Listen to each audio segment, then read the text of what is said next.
Makinis, manipis, minsan, madungis, pero masarap.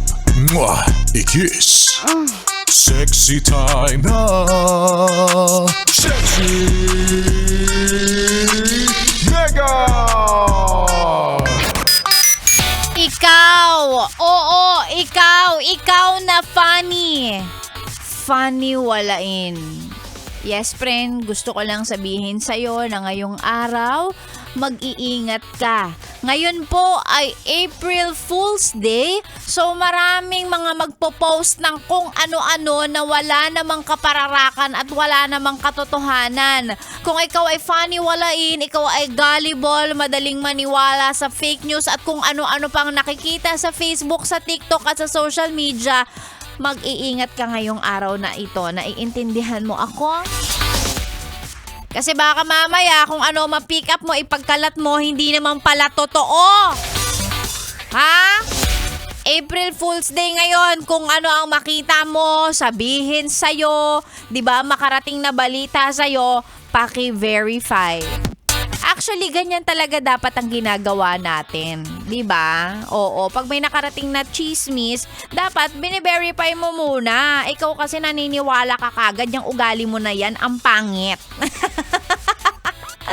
Ay nako, Happy April Fool's Day mga yes friend. Opo, ngayong araw na to, malamang marami ang magpa-prank.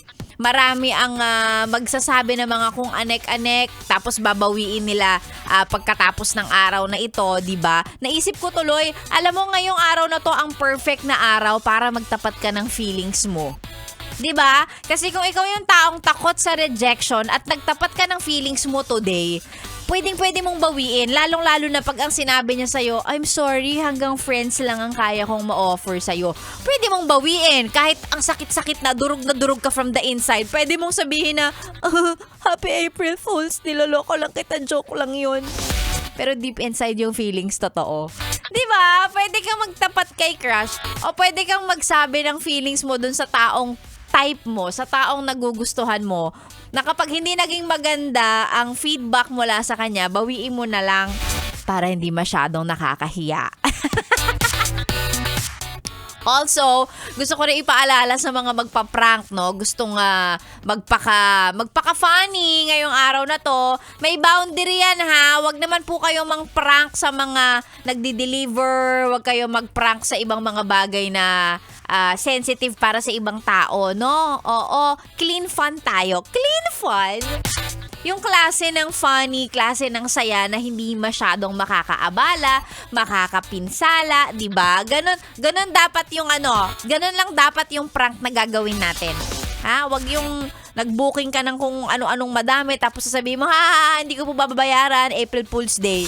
Anak ng toko, baka masapak ka ng rider niyan. Ha? Wag ganon. Oo, yung mga ipopost nating kalokohan, dapat hindi makakaagrabyado sa ibang tao. Yun lang naman ang akin. And ito, hindi to pang April Fool's Day kasi magpe-play na yung susunod na kanta. Pero gusto ko lang sabihin sa'yo, ngayong araw ng April 1, mamimigay ako ng 500 pesos at hindi ako nagjo-joke. Kung gusto mong masama, sa pera-pera lang yan, magpa-shoutout ka. Tapos yung shoutout mo, samahan mo ng picture ng radyo at patunay na nakafollow ka sa akin. Yun lang. So, screenshot mo yung page na nakafollow ka. Send mo sa FB page, DJ Megan Yes FM. I-send mo dyan. Tapos, iraraffle ko yung mga pangalan ng mga nagpa-shoutout. Mamaya mamimigay ako ng 500 pesos. Hindi to joke. Alam ng mga yes friend natin na araw-araw na nakikinig na meron talaga kaming ganito. Ganon! Sexy Becca na po ang niyong kasama ngayong holiday April Fool's Day dito lang sa 101.1 Yes FM. Solid!